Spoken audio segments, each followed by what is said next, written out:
बानी पीटीआई की सेहत से मुतालिक तफसीली मेडिकल रिपोर्ट सामने आ गई। यकम अगस्त को consultant cardiologist doctor Akhtar Ali Bandesha ने बानी पीटीआई का तिब्बी मुआयना किया। बानी पीटीआई ने ब्लड प्रेशर में उतार चढ़ाव, सर दर्द और बेचैनी की शिकायत की। बानी पीटीआई का ब्लड प्रेशर 140/100 और नब्ज की रफ्तार फी मिनट 50 रिकॉर्ड की गई। बानी पीटीआई की ईसीजी में कोई आम गैर मामूली तब्दीली सामने नहीं आई। डॉक्टर ने सिफारिश की कि जहनी दबाव कम करने के लिए अहलिया से ज्यादा मुलाकातें, अखबारात और टीवी की सहूलत फराहम की जाए। उम्र और जहनी दबाव के पेश नजर सीटी कोरोनरी एंजियोग्राफी करवाई जाए। कंसल्टेंट कार्डियोलॉजिस्ट ने ब्लड प्रेशर के अद्वियात में इजाफे और तब्दीली की भी सिफारिश की।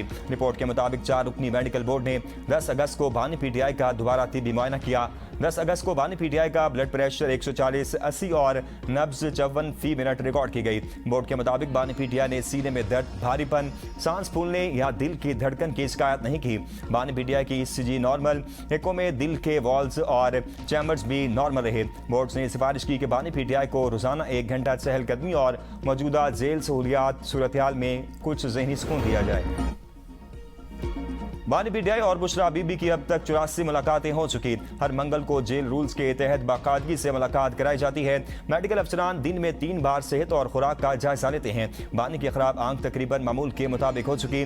वकील सलमान सफदर भी 10 फरवरी और 4 अप्रैल 2026 को बानी से मुलाकात कर चुके। रिपोर्ट के मुताबिक अदालती हुक्मनामे के बावजूद मीडिया टॉक करके खिलाफ वर्जी की गई। इस्लामाबाद हाईकोर्ट का सिंगल बेंच शेर अफजल केस में जेल रूल्स 265 को खिलाफ कानून करार दे चुका। सुप्रीडेंट अडयाला जेल ने 200 सफात पर मुश्तमिल रिपोर्ट सुप्रीम कोर्ट में जमा करा दी। मुकदमा निपटाने की इस्तदा।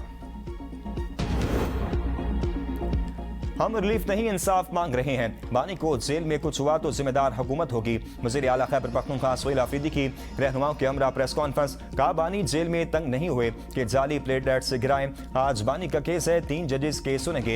इन 3 जजेस से कहना चाहता हूँ, लोगों की नजरें आपके ऊपर हैं। हम मुतालबा करते हैं कि आज मुलाकात होनी चाहिए। हमें हकीकत का पता नहीं है कि बानी के साथ उन्होंने क्या किया। बैरिस्टर गोहर ने कहा कि 300 रोज से मुलाकातें बंद हैं। बानी पीटीआई की सेहत पर सियासत नहीं करती। उनकी सेहत हर पाकिस्तानी का मसला है। जेल कवानीन और अदालती अहकामात के मुताबिक बानी को तिब्बी सहूलियात तक रसाई दी जाए। असद कैसर ने कहा, बानी पीटीआई से कोई मुलाकात नहीं हो रही और ना कोई बात हो रही है। अदालत से दरख्वास्त है बानी पीटीआई को इंसाफ दिया जाए। उम्मीद है आज अदालत इंसाफ करेगी। सलमान अकन मराजा ने ABN न्यूज के प्रोग्राम सवाल से आगे में गुफ्तगू करते हुए कहा, बानी की सेहत पर सख्त तशवीश है। कोई तो बात है जिसकी हुकूमत पर दादारी कर रही है। हुकूमत की नीयत ठीक नहीं तो मुलाकात क्यों नहीं कराती। अदालत में पेश की गई रिपोर्ट पर हमें एतबार नहीं, हमारी मुलाकात कराई जाए।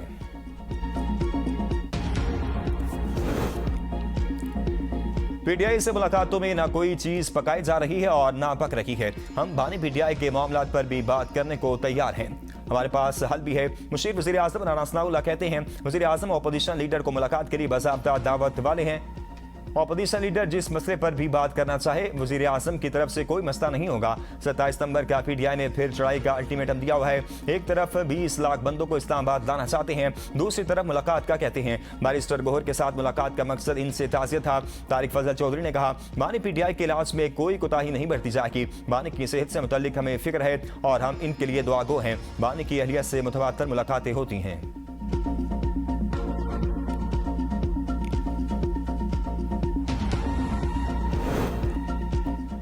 इलेक्शन कमीशन की तैनातियों पर अहम पेशरफ। राना सनाउल्लाह आजम, नज़ीर तारड़ और डॉक्टर तारिक फजल चौधरी के अपोजिशन लीडर के चैम्बर अहमद, महमूद खान अजगजई और अलामा आजा नासिर अब्बास से मुलाकात। चीफ इलेक्शन कमिश्नर की तैनाती से मुतल्लिक तबादला ख्याल, सियासी सूरत-ए-हाल और बाहमी दिलचस्पी के अमूर पर तफसीली तबादला ख्याल किया गया। हुकूमती वफ़द का भी आइंदा बाहमी मुलाकातों का सिलसिला जारी रखने पर इत्तफाक। डॉक्टर तारिक फजल चौधरी ने कहा, मुलाकात खुशगवार माहौल में हुई। पीपल्स पार्टी की भी अपोजिशन लीडर कौमी असम्बली से मुलाकात है। जराये के मुताबिक पीपल्स पार्टी वफ़द आज महमूद अजगजई से मुलाकात करेगा। मुलाकात में मुल्की और पार्लिमानी सूरत-ए-हाल और दीगर अमूर ज़ेर गौर आएंगे। वफ़द में राजा परवेज अशरफ, नवीद कमर, शीर रहमान, सलीम मांडवीवाला शामिल होंगे। जो मर्जी कर लें, सिंध में कोई सूबा नहीं बनेगा। सूबाई वजीर सईद गनी का 2 टोक मौक़िफ़। कराची में मीडिया से गुफ्तगू करते हुए कहा, वज़ीर दाखिला की सियासी हैसियत क्या है, सिंध के अंदर सूबा बनना चाहिए या नहीं, इसका फैसला सूबे के अवाम करेंगे। MKM ज्यादा उछल रही है, जो बोलेगा उसे जवाब मिलेगा। दिफाई ज़रूरियात के लिए विफाक को पैसा देना कोई बुरी बात नहीं, तमाम सूबों को हिस्सा डालना चाहिए। हाफिज नईम अच्छे आदमी हैं, अपने तर्ज अमल पर गौर करें। एहतजाज के लिए बेहतर तरीके भी हो सकते हैं। ऐसी जगह मुजाहरा ना करें जहाँ हमदर्दी भी पैदा ना हो। सूबों की बात करना जुर्म नहीं, आइन में सिख मौजूद है। एस्टैब्लिशमेंट सूबों के हवाले से कोई तजवीज़ रखेगी तो हुकूमत बात करेगी। राना सनाउल्लाह और तारिक फजल चौधरी का कहना है नए सूबों के मामले से मुस्तफ़ा कमाल का कोई ताल्लुक नहीं। मुस्तफ़ा कमाल काबीना में बात करेंगे तो इनसे बराह रास्त पूछ लिया जाएगा। किस तरह से कहा जा सकता है कि 26वीं तरमीम अचानक आई। 26वीं तरमीम पर 1.5 माह हम मौलाना फजल रहमान के दर पर बैठे रहे। डॉक्टर तारिक फजल चौधरी ने कहा हुकूमत के पास नए सूबों से मुतल्लिक अभी कोई तजवीज़ नहीं।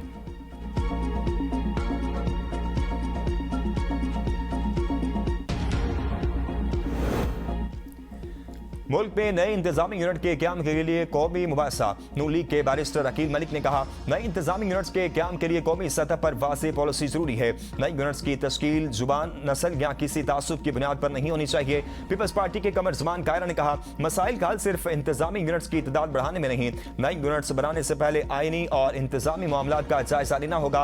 MKM के मुस्तफ़ा कमाल ने कहा आबादी में गैर मामूली इजाफे के बाद मौजूदा इंतजामी ढांचे पर नजरसानी जरूरी है। मसाइल की मुनसिफाना तकसीम से इंतजामी यूनिट्स की मुखालफत कम हो सकती है। PTI के सलमान नकमराजा ने कहा सूबों की तकसीम से हुकूमत और अवाम के दरमियान मौजूदा फासले खत्म नहीं होंगे। मकामी हुकूमतों को बाख्तियार बनाए बगैर निचली सतह पर मसाइल का हल मुमकिन नहीं। फवाद चौधरी बोले आबादी के लिहाज से नए इंतजामी यूनिट्स कायम होने चाहिए। अवामी मसाइल के हल के लिए मजबूत बल्दियाती निज़ाम होना चाहिए। जमात इस्लामी के लियाकत बलोच ने कहा आम कौमी मामलात पर वसी और संजीदा मुकालमे की जरूरत है। इस्लाहात आईनी और जमहूरी दायरे में रहकर होनी चाहिए।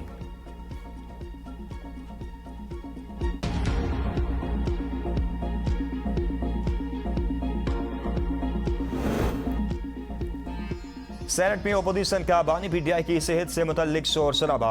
ओपोजिशन लीडर का बानी PTI की सेहत पर बहस कराने का मुतालबा। हुकूमती अरकान की मुखालफत। ओपोजिशन लीडर राजा नासिर अब्बास ने कहा बानी की सेहत इस वक्त हमारे लिए सबसे अहम मसला है। बानी तहरीक इंसाफ को नाहक कैद में रखा गया है। इन्हें इतनी अजियत देने का मकसद क्या है। राना सनाउल्लाह ने कहा रूल्स के मुताबिक जो शख्स अदालती कस्टडी में है उसका इख्तियार अदालत के पास है। इलाज में कोताही हो तो इसकी जिम्मेदारी अदालत की है। उनकी दरखास्तें हाई कोर्ट और सुप्रीम कोर्ट में ज़ेर समाअत है। बानी PTI की मुलाकातें हो रही हैं। बानी PTI के मामलात पर भी बात करने को तैयार हैं। आजम सवाती ने कहा डॉक्टर से बानी की सेहत से मुतल्लिक सुप्रीम कोर्ट में रिपोर्ट जमा कराई। बानी और इनकी अहलिया की सेहत के मामलात फौरी हल किए जाएं। चाहती हैं हुकूमत के साथ राजा नासिर महमूद अतकजई बैठ कर बात करें। वज़ीर कानून आजम नज़ीर तारा ने कहा निज़ाम पर जितनी उंगलियां उठाएंगे मुल्क चलाने के लिए पार्लियामेंट ने दस्तूर दिया है। चाहे 9 मई हो या बानी तहरीक इंसाफ के मुकदमात अदालतों में चले, हम भी इन्हें अदालतों में पेश हुए। सब कैदी बराबर हैं। साबिक वज़ीर आज़म भी हो, कानून सबके लिए बराबर है।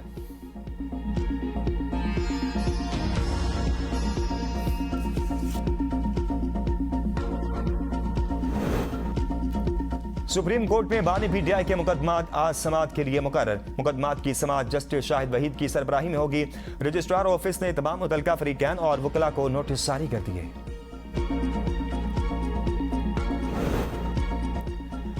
पेट्रोलियम मसनूआत की कीमतों में इजाफा। पेट्रोल 5 रुपये 77 पैसे, डीजल 6 रुपये 47 पैसे फी लीटर महंगा। नोटिफिकेशन जारी। पेट्रोल की नई कीमत 331 रुपये 20 पैसे और डीजल की नई कीमत 390 रुपये 42 पैसे फी लीटर मुकर्रर। डोनाल्ड ट्रंप के ईरान के बाद अपने इत्तेहादी ओमान पर हमले की धमकी। कहा ओमान ने हुर्मस में अमेरिकी काविशों में मुदाखलत की तो इसे बुरी तरह बमबारी का निशाना बनाएंगे। ट्रंप ने जंग के खात्मे के लिए तेहरान को सफेद झंडा लहराने का मशवरा दे दिया। फॉक्स न्यूज को दिए गए इंटरव्यू में कहा कि ईरान के हवाले से इनकी हिकमत अमली के लिए कोई मुकर्ररा वक्त नहीं, तनाज़े खत्म करने की भी जल्दी नहीं। अमेरिका में होने वाले वस्त मुद्दती इंतखाबात भी ईरान के हवाले से उनकी सोच या फैसलों पर असरअंदाज नहीं हो रहे। अमेरिका और ईरान के दरमियान बराह रास्त पसे पर्दा राब्ते का एक चैनल मौजूद है जिसमें ईरानी पासदान इनकलाब से वाबस्ता हुक्काम भी शामिल हैं।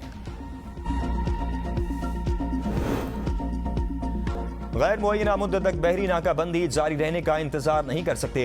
ईरान की अमेरिका को चंद हफ्तों की डेडलाइन। ईरान का दिफाई पॉलिसी तब्दील करके मुकम्मल जारहाना मौक़िफ़ इख्तियार करने का फैसला। बरतानवी खबर एजेंसी से गुफ्तगू करते हुए सीनियर ईरानी ओहदेदार ने कहा अमेरिका को मुफाहमती याददाश्त पर मुकम्मल अमल दरामद के लिए डेडलाइन दी है। मुकर्ररा टाइम लाइन अमेरिका और इलाकाई मुमालिक तक साजिशों के जरिए पहुंचाई जाएगी। ईरान का ओमान के साथ आबना हुर्मस से मुतल्लिक मुआहदे का ऐलान। ईरानी वज़ारत ख़ारिजा के तर्जुमान इस्माइल बकाई के मुताबिक दोनों ममालिक के दरमियान रास्ते के नक्शे से मुतल्लिक मफाहमत हो गई है। बहरी जहाज ईरान के करीब से आबना हुर्मस में दाखिल होंगे जबकि वापसी के लिए ओमान के करीब रास्ता इस्तेमाल किया जाएगा। इब्तदाई तौर पर इस रास्ते से गुजरने वाले जहाजों से फीस या टूल वसूल नहीं की जाएगी।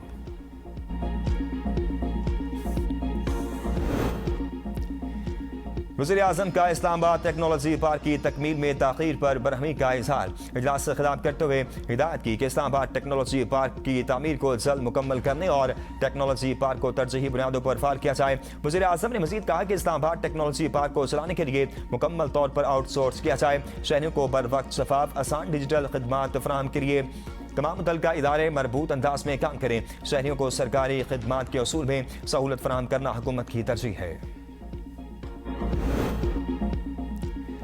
आज़ाद कश्मीर में नून लीग हुकूमत बनाने के लिए तैयार। साबिक वज़ीर आज़म आज़ाद कश्मीर सरदार अतीक को तारीखी शिकस्त देने वाले साजिद इकबाल का नून लीग से इत्तेहाद। मुशीर वज़ीर आज़म राना सनाउल्लाह की लीगी रहनुमाओं के हमरा प्रेस कॉन्फ्रेंस। कहा कश्मीरी अवाम ने नून लीग की पर एतमाद का इज़हार किया। आज़ाद कश्मीर की सूरत हाल को दुरुस्त करने के लिए नून लीग को मैंडेट मिला। असम्बली मुकम्मल इख्तियारात के साथ काम करेगी। उम्मीद है हमें 2/3 अक्सरियत मिलेगी। इस वक्त 25 नशस्तों पर नून लीग के उम्मीदवार काम हो चुके। मखसूस नशस्तों के बाद मुस्लिम लीग नून की नशस्तें 33 के करीब हो जाएंगी। बाकी 7 नशस्तों पर इंतखाबात में नून लीग मसीद 3 नशस्तें हासिल कर लेगी तो 2/3 अक्सरियत मिल जाएगी। आज़ाद कश्मीर के हालात पर काबू पाने और तामीर और तरक्की के लिए 2/3 अक्सरियत की जरूरत है। जमात इस्लामी के धरने जारी। 3 साल के लिए पेट्रोल 225 रुपए फी लीटर करने का मुतालबा। लाहौर में वज़ीर आला हाउस के बाहर mall road, Charing Cross, Karachi, Peshawar और कोयटा में गवर्नर हाउसेस के बाहर कारकुनान के धरने। लाहौर में धरने के बायस माल रोड और अतराफ की सड़कों पर ट्रैफिक का निज़ाम बुरी तरह मुतासर। जमात इस्लामी के मुताबिक धरनों में मरहला वार मुख्तलिफ इजलास से कारकुन शरीक हो रहे हैं। मुतालबात की मंजूरी तक 4 सूबों में धरने जारी रहेंगे। अमीर जमात इस्लामी हाफिज नईम का कहना है कोई हमें हुब्बुल वतनी ना सिखाए, गद्दारी के सर्टिफिकेट तकसीम करना बंद करो, हम लड़ते और जद्दोजहद करते रहेंगे। जमात इस्लामी सियासत किसी खानदान की हिफाजत के लिए नहीं करती।